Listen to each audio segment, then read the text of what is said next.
Saudações fraternas a todos. Neste momento, a Paróquia São José de Santa Maria pede licença para entrar em sua casa e em seu coração. Quem poderá nos separar do amor de Deus?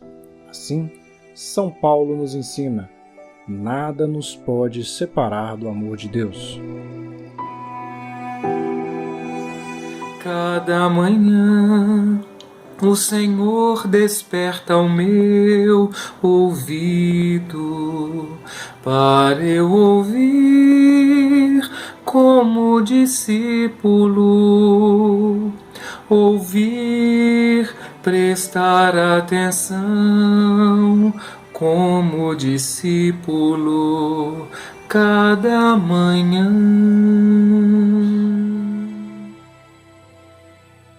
Escutemos agora a reflexão de hoje. Olá, meu irmão, minha irmã, saúde e paz para todos vocês. Aqui estamos nós novamente reunidos como igreja em oração para refletir a palavra de Deus. Hoje a primeira leitura, segunda carta de São Paulo aos Tessalonicenses e o Evangelho Mateus, capítulo 23, de 27 a 32. Na primeira leitura, antes de terminar a carta que escreveu aos Tessalonicenses, Paulo faz mais uma recomendação contra aqueles que poderíamos chamar assim dos cristãos perfeitos, os beatos, os que se julgam puros. São alguns cristãos, São Paulo está dizendo, que andam de um lado para o outro, divulgando mexericos, fofocas, ao invés de se dedicarem a um trabalho que os retire da triste condição de fofoqueiros espirituais.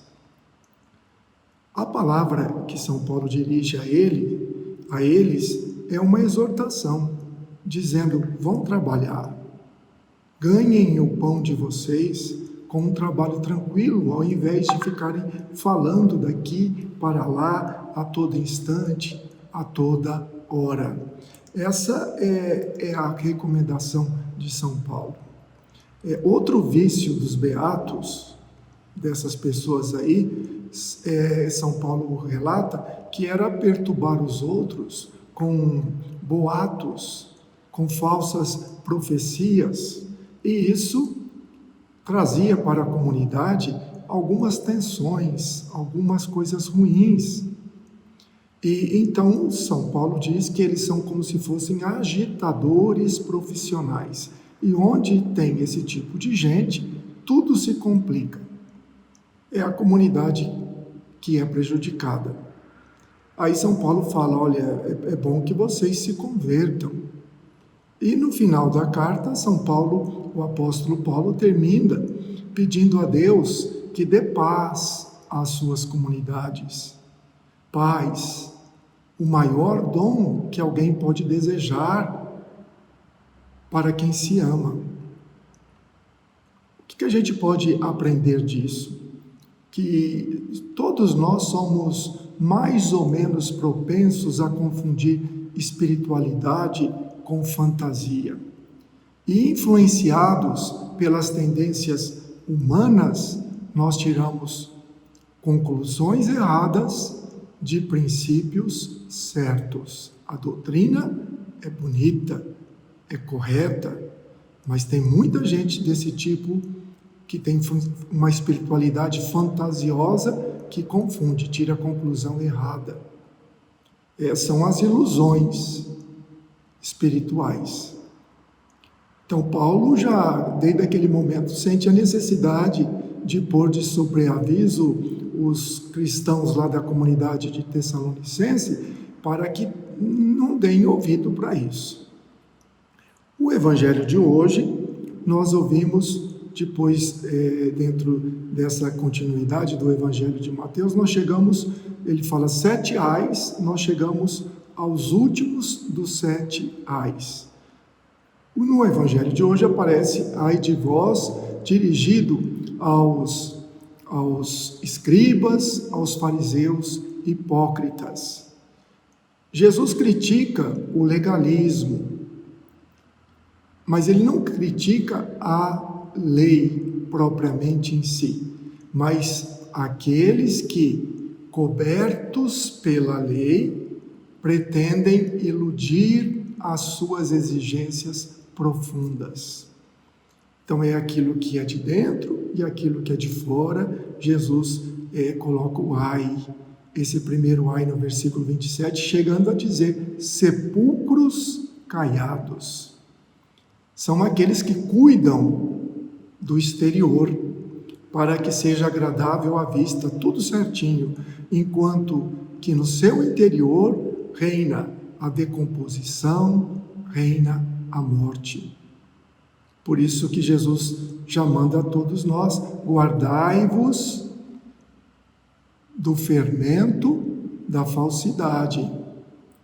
E ainda mais ele diz: guardai de fazer as vossas boas obras diante dos outros. O que conta, que Jesus quer dizer, o que conta é aquilo que cada um é diante de Deus, e não aquilo que parece diante dos outros.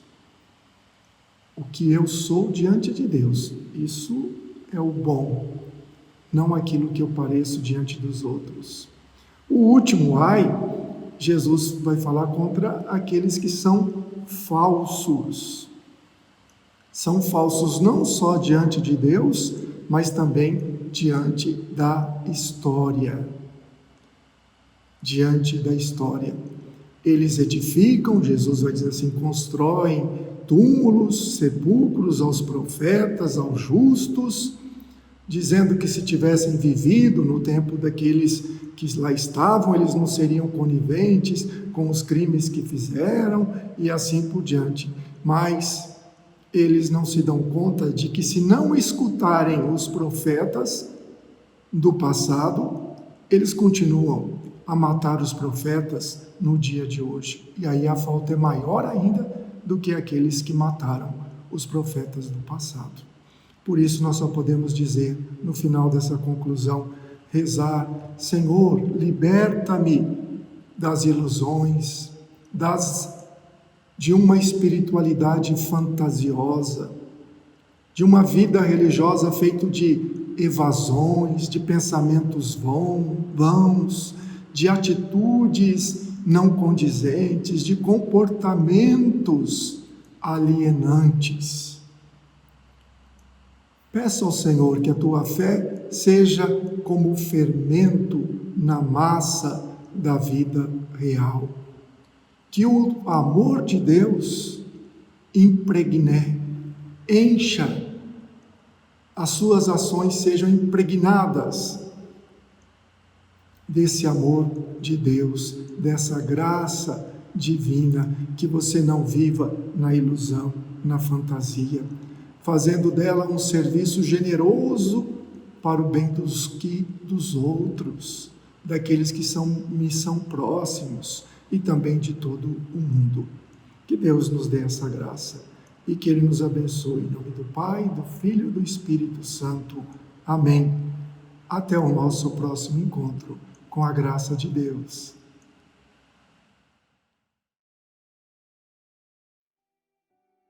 Confiar em Deus é bom confiar, é bom esperar sempre no Senhor. É bom confiar em Deus, é bom confiar, é bom esperar sempre no Senhor. Muito obrigado por nos acompanhar neste momento de escuta e reflexão que passamos juntos. Que a Palavra de Deus seja nosso alimento diário. Até o nosso próximo encontro.